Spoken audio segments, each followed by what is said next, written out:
Well, these 5G projects are hugely important. I mean, obviously I'm the Minister for Culture, so I see how this project here can enhance the visitor experience, and tourism, visitor attractions and tourism, hugely important to the economy. But in wider areas, in the wider area of attracting business into rural communities, this has been quite difficult. We know the importance of digital connectivity. We've seen that through the pandemic. So this is opening up lots of opportunities for business in the area, and in our rural communities it's giving the opportunity to use this kind of technology for security as well. And so anything we can do to improve and enhance security in rural areas, on farms and that sort of thing, absolutely fantastic. And of course encouraging business to come here because they'll have the connectivity facilities to do so. This is a fantastic project for Monmouthshire and for Wales. Indeed, the 5G Wales Unlocked programme has been something we've been heavily involved in for a number of years now, and it's great to see it come to life at Raglan Castle today and to see the fantastic experience, this immersive classroom experience that the children are getting through the benefits of the project. It's been funded by DCMS, and then it's been a supported programme in partnership with Welsh Government and other partners.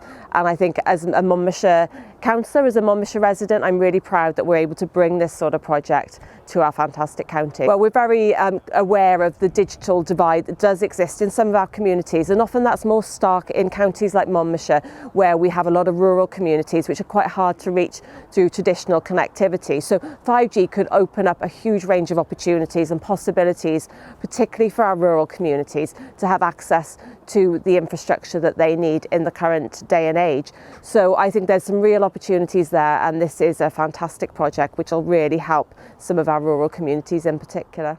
BT's really proud to be involved in 5G Wales Unlocked.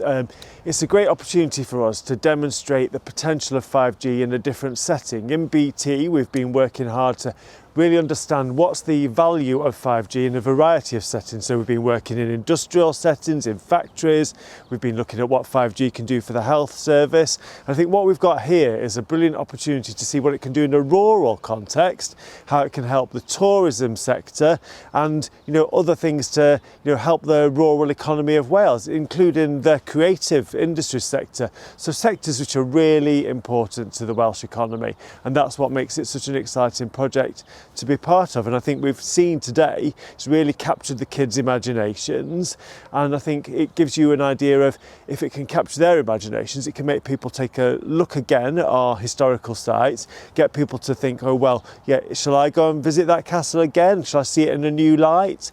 And I think that then opens up the possibility of thinking, well, if we can do that here, what can we do in other tourist locations around the country? Because we're not short of great tourist locations in Wales, and we want them all to be connected in a way that makes them open to new ways of people seeing the attractions. Well, I think what makes it really different about being able to work in a rural setting like this one is that so far people do think in terms of 5G being really important to smart cities. And of course, lots of the advantages of 5G are about how you sort of get that level of connectivity in busy urban areas. Places where there are lots of people wanting to get onto devices at the same time, and there's lots of data that's being exchanged. So we do tend to think of 5G in terms of like big cities, but there's lots of things that it can make a difference in the rural communities as well. So for example, as well as like the sort of visitor attractions, which can be in rural locations, agriculture, agri-tech, lots of potential there, lots of potential with driverless vehicles. We can use driverless vehicles on our farms to sort of like help with crops and managing crops, or with moving stock around, for example. So really loads of opportunities for agri-tech, which I think is really important in a community like this. And then also in this area, and with 5G Wales Unlocked, I think we're starting to see how that could help in terms of helping transport in a rural setting. So, how do we make bus services viable in rural areas? Well, that's often about like sort of understanding where are the passengers, who are the people that want to use the transport at that time. Again, it goes back to data and how you use data.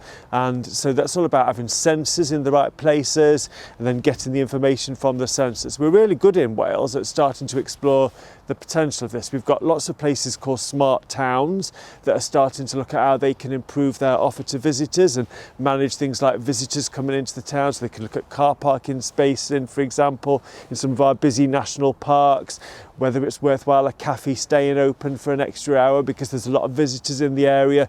All those things that we weren't able to do before have now become possible due to 5G. And BT is really interested in how we sort of understand all of these applications of data to really help our economy thrive.